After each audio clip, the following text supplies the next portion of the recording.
അസ്സലാമു അലൈക്കും വറഹ്മത്തുള്ളാഹി തആല വബറകാതുഹു. അതെ, നമ്മൾ ഇന്ന് ചർച്ച ചെയ്യാൻ പോകുന്ന ആ വിഷയം എന്നത് ലോകം ഒരു മഹായുദ്ധത്തിലോട്ട് നീങ്ങിക്കൊണ്ടിരിക്കുന്നു.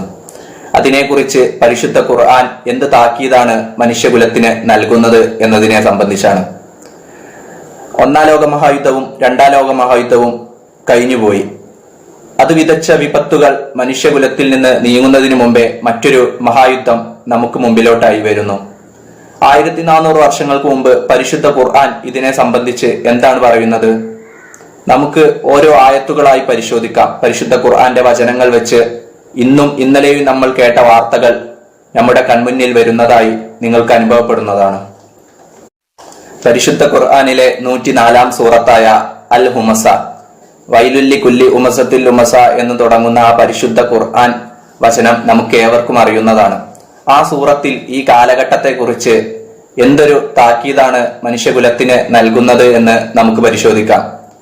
ഞാനിവിടെ എഴുതി വെച്ചത് ഓരോന്നായി നിങ്ങൾക്ക് വിവരിച്ചു തരുന്നതാണ്. അപ്പോൾ നമുക്ക് ആദ്യം ആ ആയത്തുകളുടെ അർത്ഥം എന്താണെന്ന് നോക്കാം. 104 സൂറത്തിലെ 2 മുതൽ 10 വരെയുള്ള ആയത്തുകളാണ് നാം ഇവിടെ ചർച്ച ചെയ്യുന്നത്. അപ്പോൾ ആയത്തുകൾ ഇപ്രകാരമാണ്: പരദൂഷകനും അപവാദം പരത്തുന്നവനുമായ ഓരോരുത്തരും നാശം. പ്രത്യേകം ശ്രദ്ധിക്കേണ്ട വചനങ്ങൾ എന്നത്, തന്റെ ധനം അവനെ ശാശ്വതനാക്കിയിരിക്കുകയാണെന്ന് അവൻ ധരിക്കുന്നു. അങ്ങനെയല്ല, അവൻ ഹുത്തമയിൽ എറിയപ്പെടുന്നതാണ്. ആ ഹുത്തമ എന്താണെന്ന് നിനക്കെന്തറിയാം? ശേഖരിക്കപ്പെട്ട ഇന്ധനം പോലെയുള്ള അള്ളാഹുവിന്റെ അഗ്നിയാണത്.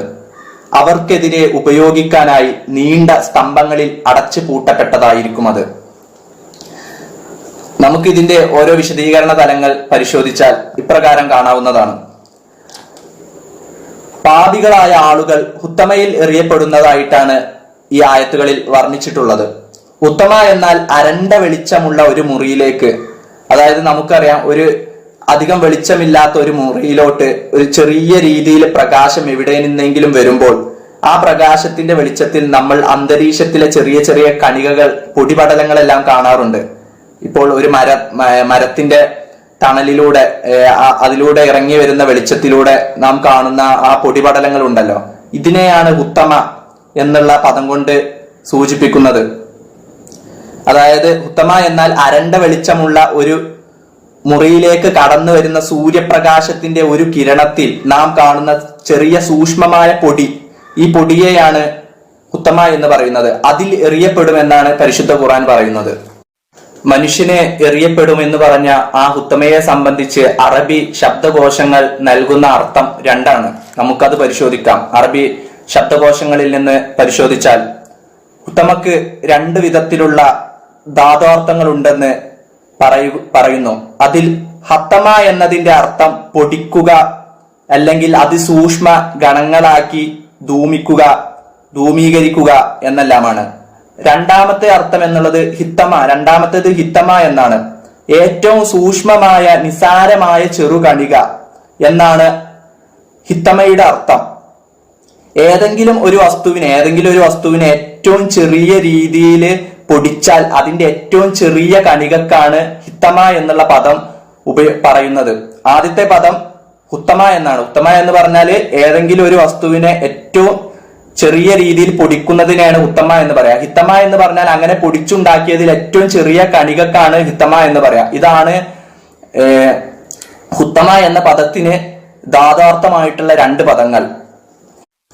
14 നൂറ്റാണ്ടുകൾക്ക് മുമ്പ് ഇറക്കപ്പെട്ട ഈ ഖുർആനിക വചനത്തിൽ ആറ്റത്തെ സംബന്ധിച്ച് ഉത്തമ എന്ന പദത്തിലൂടെ പരിശുദ്ധ റബ്ബ് പറയുമ്പോൾ, ആ 14 നൂറ്റാണ്ടുകൾക്ക് മുമ്പ് ഇത് കേൾക്കപ്പെട്ട ആ ജനതക്ക് എന്താണ് ആറ്റമെന്നോ ആ സമൂഹത്തിൽ ആറ്റം എന്നുള്ള ഒരു കോൺസെപ്റ്റോ ഇല്ലായിരുന്ന ഒരു കാലഘട്ടം.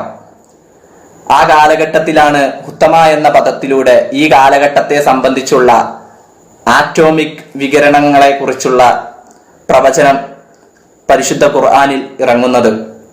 അപ്പോൾ നമുക്ക് പരിശോധിക്കാനുള്ളത് ഈ ആയത്ത് തുടർന്ന് പറയുന്ന ആ അത്ഭുതാവഹമായ കാര്യമാണ്. ഉത്തമയെ സംബന്ധിച്ച് പറഞ്ഞതിന് ശേഷം പറയുന്നത്, ഈ അഗ്നി ദൈവത്തിന്റെ ശിക്ഷ എന്നോണം ഇറക്കപ്പെട്ട ഈ അഗ്നി നീണ്ട സ്തംഭങ്ങളിൽ സൂക്ഷിക്കപ്പെട്ടിരിക്കുന്നു എന്നാണ്. നീണ്ട സ്തംഭങ്ങളിലാണ് അത് അടക്കി വച്ചിരിക്കുന്നത് എന്നാണ് പറയുന്നത്. അതിനെക്കുറിച്ച് നമുക്ക് കൂടുതലായി പരിശോധിക്കാം. എന്താണ് നീണ്ട സ്തംഭങ്ങളിൽ അടച്ചുപൂട്ടി വെച്ച അള്ളാഹുവിന്റെ അഗ്നിയിൽ മനുഷ്യനെ എറിയും എന്നതുകൊണ്ടുള്ള വിവക്ഷ നമുക്ക് പരിശോധിക്കാം. ഈ സൂക്ഷ്മമായ കണികയിലേക്ക് മനുഷ്യനെ എറിയുമെന്നതിന്റെ അർത്ഥം ഒരു മനുഷ്യനെ അതിൽ എറിയുമെന്നല്ല. മനുഷ്യൻ എന്ന് ഇവിടെ പ്രതിപാദിച്ചിരിക്കുന്നത് ഒരു വർഗത്തിന്റെ പൊതു നാമം എന്ന നിലക്കാണ്. പരിശുദ്ധ ഖുർആൻ മനുഷ്യൻ എന്ന് പറയുമ്പോൾ, മനുഷ്യനെ എറിയുമെന്ന് പറയുമ്പോൾ ഒരു മനുഷ്യനെ എറിയുമെന്നല്ല, ഒരു മനുഷ്യ സമൂഹത്തെ അതിൽ എറിയുമെന്നാണ് പറയുന്നത്. ഇവിടെ എറിയുക എന്നതിന്റെ സൂചന മനുഷ്യന് വന്നു ഭവിക്കുന്ന നാശത്തെ സംഭവിച്ചാണ്.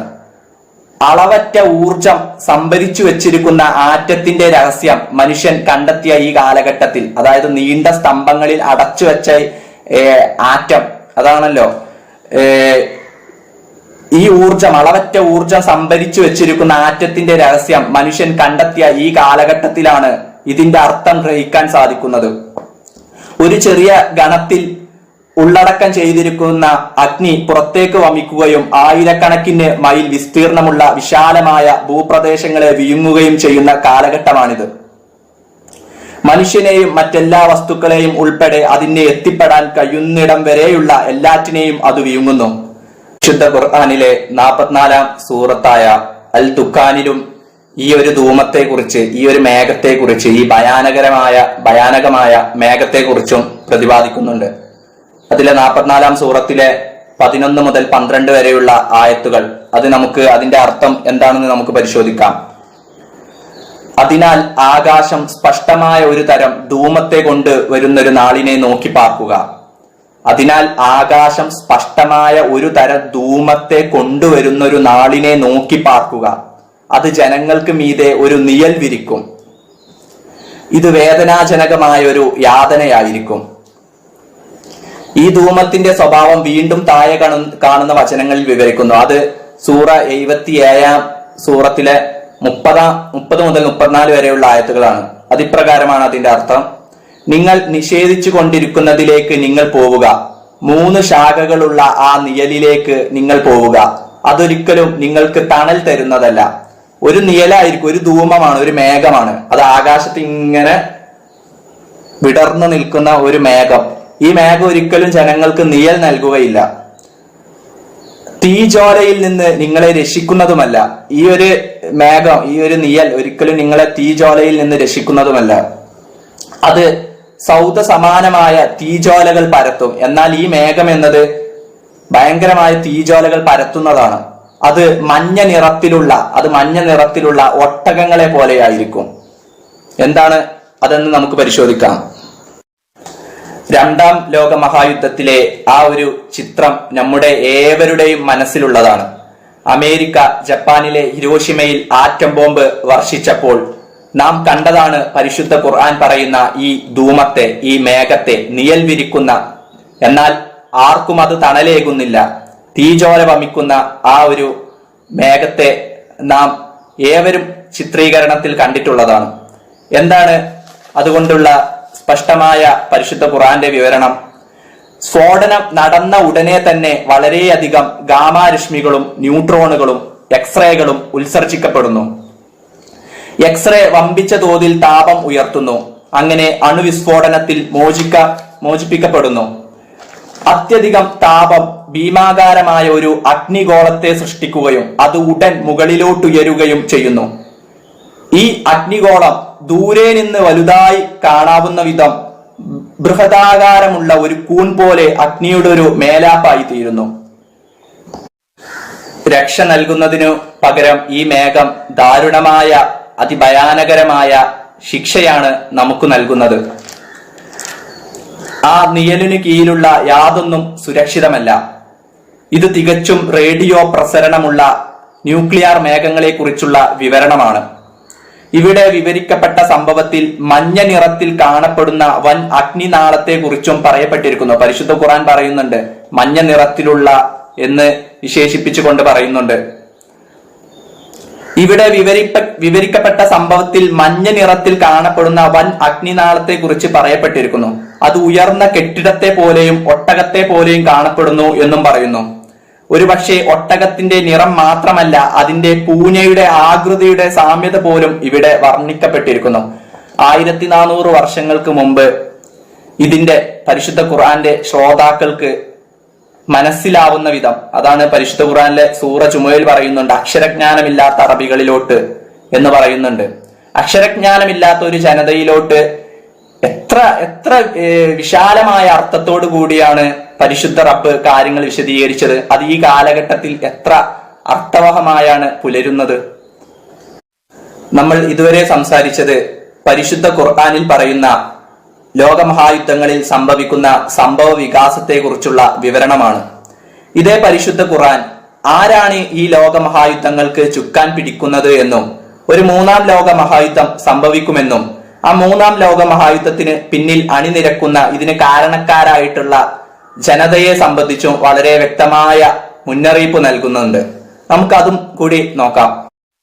3-ാം ലോക മഹായുദ്ധത്തിന്റെ കാരണക്കാരായിട്ടുള്ള ആളുകളെ സംബന്ധിച്ച് മുന്നറിയിപ്പ് നൽകുന്ന ആ പരിശുദ്ധ ഖുർആൻ ആയത്തുകൾ, പരിശുദ്ധ ഖുർആൻ സൂറത്ത് നമുക്ക് ഏവർക്കും സുപരിചിതമായ മസദ് സൂറത്താണ്, ലഹബ് സൂറത്ത്.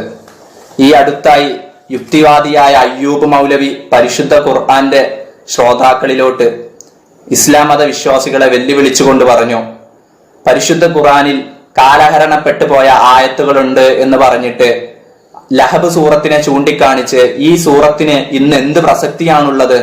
കാരണം അബൂലഹബിന്റെ 2 കൈകളും നശിക്കട്ടെ, അവൻ തന്നെ നാശമടഞ്ഞു എന്ന് പറയുന്ന ഒരു സൂറത്ത്, ഇങ്ങനെ ഒരു വ്യക്തിയുടെ നാശം സംഭവിച്ചല്ലോ, ഇനി എന്താണ് ഈ ഖുർആനിക ആയത്തിന്, ഖുർആനിക വചനങ്ങൾക്ക് എന്ത് പ്രസക്തിയാണ് എന്ന് പറയുന്ന അയ്യൂബ് മൗലവി ഈ വീഡിയോ പൂർണ്ണമായും കാണണമെന്ന് അഭ്യർത്ഥിക്കുകയാണ്. എന്താണ് ലഹബ് സൂറത്തിൽ, മസദ് സൂറത്തിൽ 3-ാം ലോക മഹായുദ്ധത്തെ സംബന്ധിച്ച് പറയുന്ന ആ വലിയ മുന്നറിയിപ്പ്? അത് വളരെ വ്യക്തമാണ്. തബ്ബത്ത് യദാ അബീ ലഹബിൻ വതബ്ബ് എന്ന് തുടങ്ങുന്ന ആദ്യത്തെ ആയത്ത്, അതിന്റെ അർത്ഥം ഇപ്രകാരമാണ്: അബൂലഹബിന്റെ 2 കൈകളും നശിക്കട്ടെ, അവൻ തന്നെ നാശമടഞ്ഞു എന്നുള്ളതാണ്.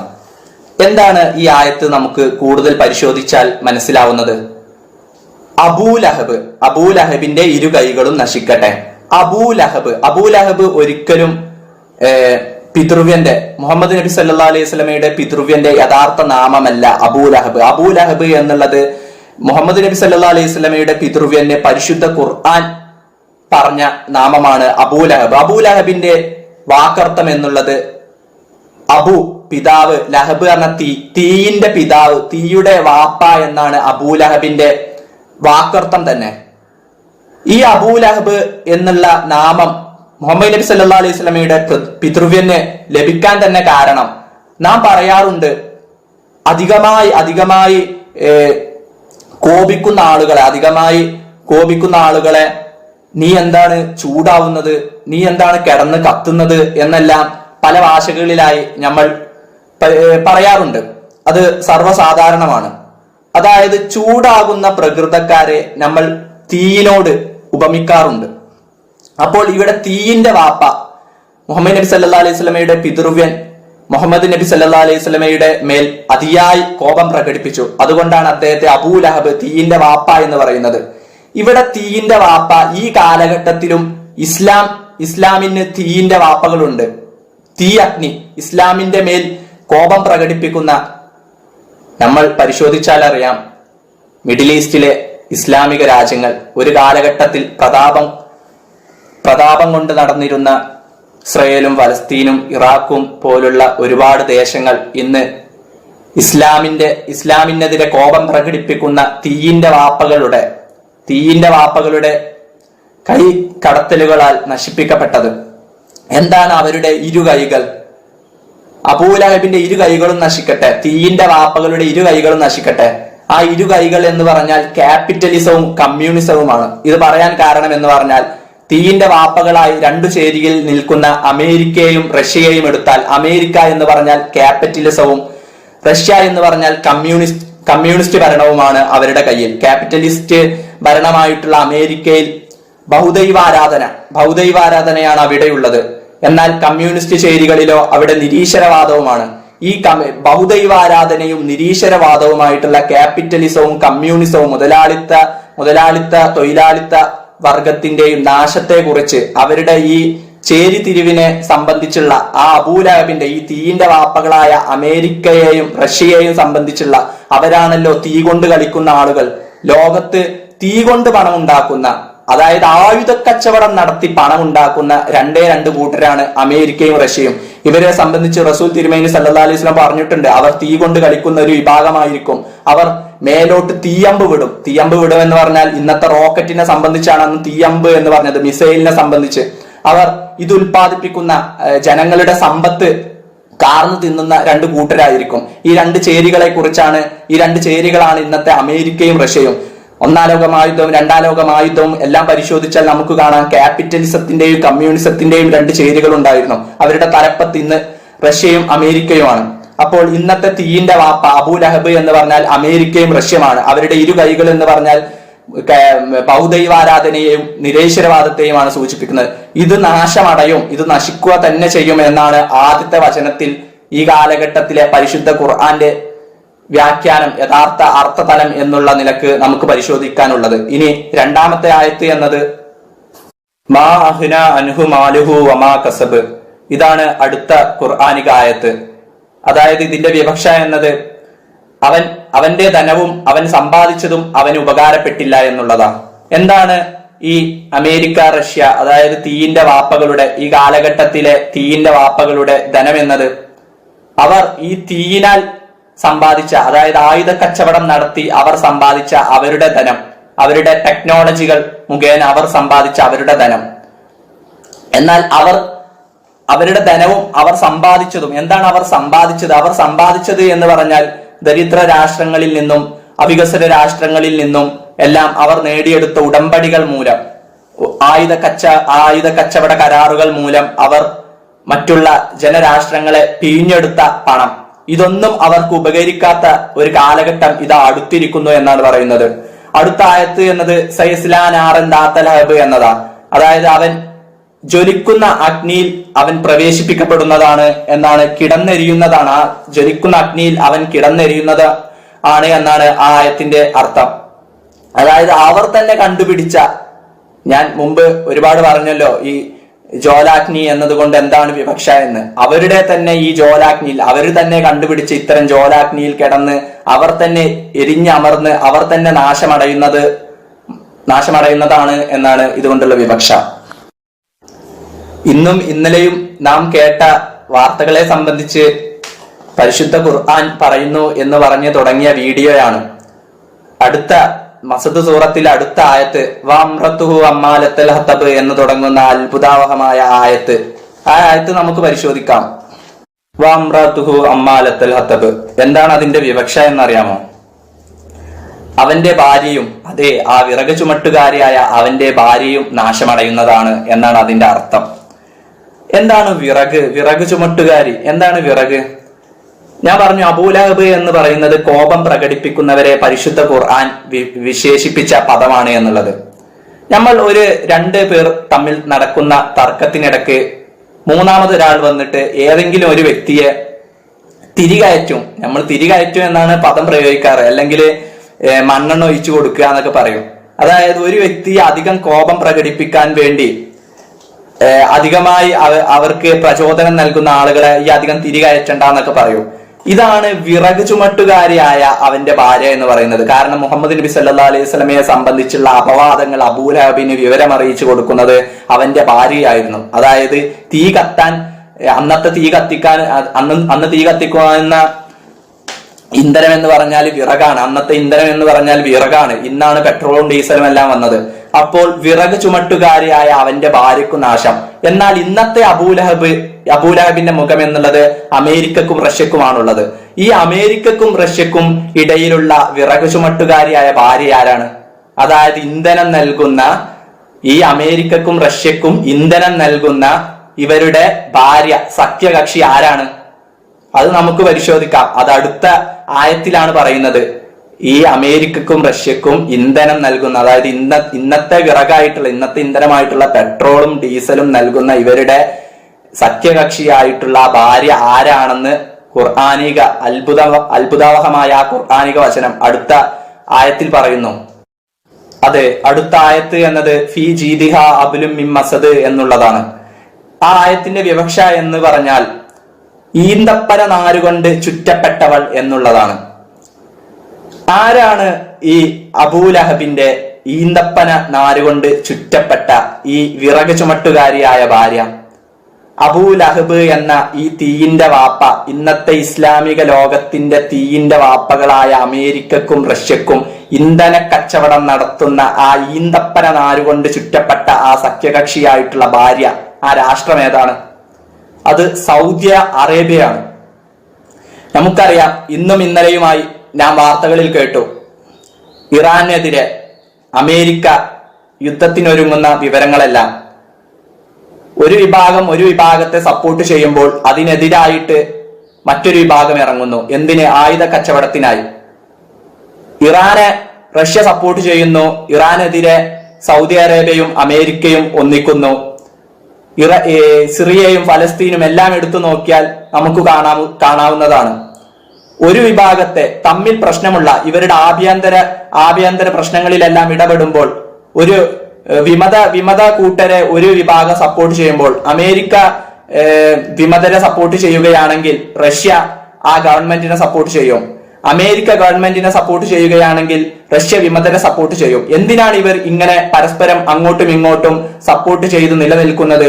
ഇവരുടെ ആയുധ കച്ചവടം നടത്താൻ ഇവർക്ക് യുദ്ധങ്ങൾ തീയിന്റെ വാപ്പകളായി നിലനിൽക്കുക തന്നെ വേണം. അപ്പോൾ ഇന്നത്തെ സൗദി അറേബ്യയുടെ അവസ്ഥയോ, ഈ തീയിന്റെ വാപ്പയ്ക്ക് ഇന്ധനം കൊണ്ടു കൊടുക്കുന്ന ഈ ഈന്തപ്പന നാര് കൊണ്ട് ചുറ്റപ്പെട്ട ഇവൾ ഈ ഭാര്യ എന്നുകൊണ്ട് ഉദ്ദേശിക്കുന്നത് സൗദി അറേബ്യയാണെന്ന് പറഞ്ഞു. ശക്തമായ താക്കീതാണ് പരിശുദ്ധ ഖുർആന്റേത്. ഓർമ്മിപ്പിക്കുകയാണ്. അത് ശക്തമായ താക്കീതാണ്. നാശമടയുമെന്നാണ് പറയുന്നത്. ഓർത്തുകൊള്ളുക. പരിശുദ്ധ ഖുർആനെ വിസ്മരിച്ച് ഇന്നത്തെ ഇസ്ലാമിക സമൂഹം ഇങ്ങനെ പോകുന്നു. അത് ശക്തമായ താക്കീത് ഓർമ്മപ്പെടുത്തുന്നു. ഇൻഷാ അല്ലാഹ് നമ്മുടെ ഇസ്ലാമിക ലോകത്തിന് പരിശുദ്ധ ഖുർആൻ മുറുകെ പിടിച്ച് ജീവിക്കാനുള്ള അള്ളാഹുവിൽ നിന്നുള്ള പ്രത്യേകമായ സഹായം ഇറങ്ങുമാറാകട്ടെ. ആമീൻ യാ റബ്ബൽ ആലമീൻ എന്ന് ദുആ ചെയ്തുകൊണ്ട് ഇവിടെ നിർത്തുന്നു. അസ്സലാമു അലൈക്കും വറഹ്മത്തുള്ളാഹി തആല വബറകാതുഹു.